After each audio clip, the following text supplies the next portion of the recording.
This is a spin to win pop-up. It's one of the highest converting pop-ups you can run, often resulting in double-digit conversion rates. Today, I will show you exactly how a spin to win works, the different offers you can run to increase your conversion rate, and a step-by-step guide on how to set up a campaign just like this one on your own site. But firstly, let me show you how it works. On the screen here, you can see a spin to win campaign. The way a spin to win differs from a normal pop-up is that here the visitor has to win their discount. So instead of just giving away 10%, they're actually having to spin the wheel, and then there's a chance for them to win whatever is on the wheel. In this one, there's multiple steps. You're gonna put in your information and then click spin. As you can see, the wheel will start spinning, and then there's some logic behind it that defines what the chances are for winning each step.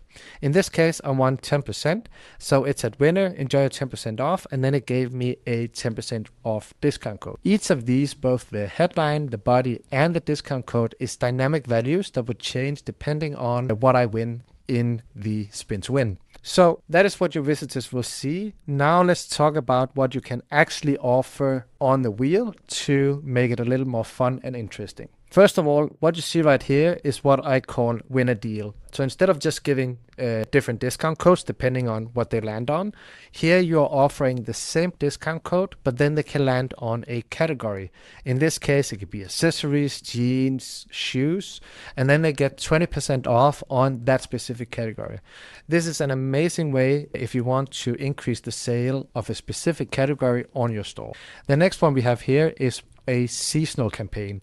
In this campaign, what you mostly want to focus on is changing the messaging. So for this one, it's Black Friday. And then what I would also recommend is adding some kind of countdown timer to build a little more urgency, since the seasonal campaign is seasonal and therefore will end at some point. Then we have a gift card campaign. So instead of doing a discount, you're giving away a gift card. And this can also be a set amount off the order, whatever makes sense for your brand. Then we have what I call win an offer. So instead of doing the discount of a category, here they win a specific offer. So you want to come up with 6, 8, 10 different offers that you can put into the wheel. In this case, it could be a free menu, it could be a soda with your menu. Like, there's many ways to do this, but it's very important that you come up with different offers that they can win. And then lastly, we have the traditional just discounts where it's 10, 20, or 30% off. What I really like about doing a spin to win versus a normal campaign is that you can be a lot more aggressive with the discount you're giving, since you decide what the chances are for them to win each specific option on the wheel. We looked at some of the different options and some of the different offers you can put in the wheel. Let's go look at how to actually set one up. Now we're inside of Sleeknote.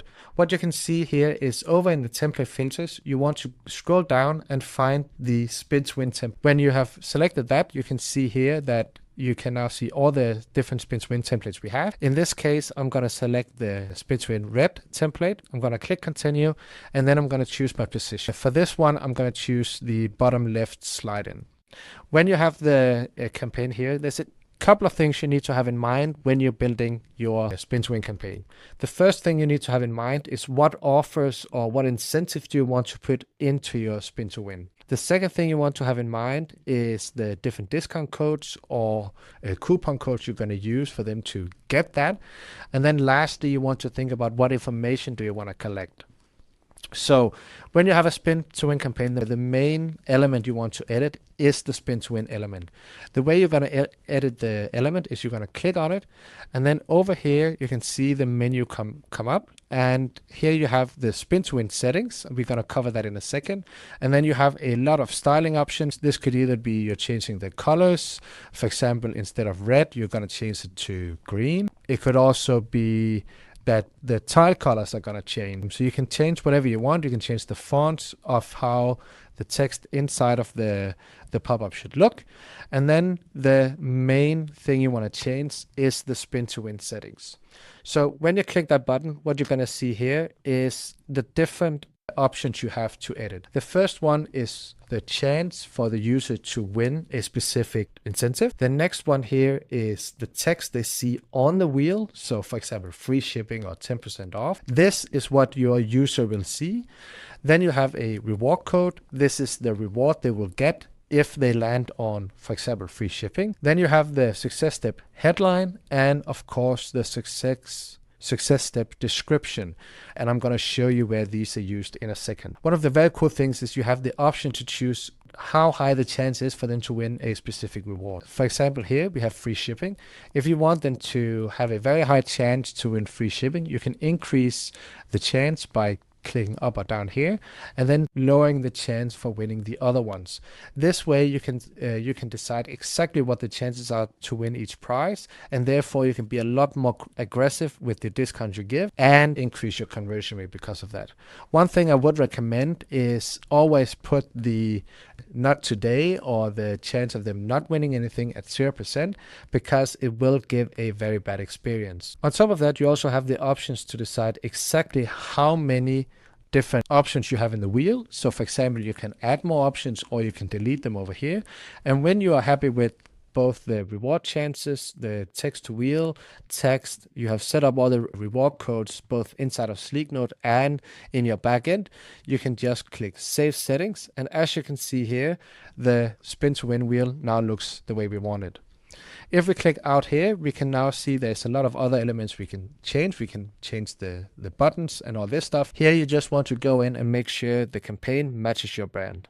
On the success step, what you can see here is there's a lot of code. This is the success step headline or the reward headline. This is the reward description and a dynamic code for the coupon code. So inside of the spin to win, we already set this up. So if they are winning free shipping, it would say winner in the headline, and then it will say enjoy your free shipping on us in your description, and it will give the free ship coupon code that they can then copy and use on your store. And then of course we have the teaser step. Super important to also edit this so they can actually open the campaign. When you have made all the changes that you want and the campaign matches your brand, you can then go into our display settings. Here you can add in your domain to select what domain the campaign should be shown on. When you have done that, you can select if the campaign should be shown on all pages or only sub pages. For example, only your blog or a category page or whatever makes sense for you. In this case, we're just going to click target all pages. Then you have the different triggers. This is what triggering the campaign to show. So that could be that it should only show after 6 seconds. It could be based on how far down a page they have scrolled. If they're about to leave a page, if they click on a specific element, or if you have any site data, you can send that to Sleeknote and then you can trigger the campaign based on that. In this case, we're just going to use the show after 6 seconds. And you can of course go in and change if you want to do it on desktop and mobile, or maybe on mobile you want to do scroll length. Then the last thing we want to change here is to determine which visitors should or should not see this campaign. So in my case, I don't want to show it to people who are already subscribed to my newsletter, and I only want to show it to new visitors that is coming into my site. So I'm going to select those. But again, you have a bunch of different targeting options. When you're done with that, the last thing you need to do is just set up your integration, add the script to your site, and then you're ready to launch the campaign. That is it. If you want more videos like this, please let me know down below.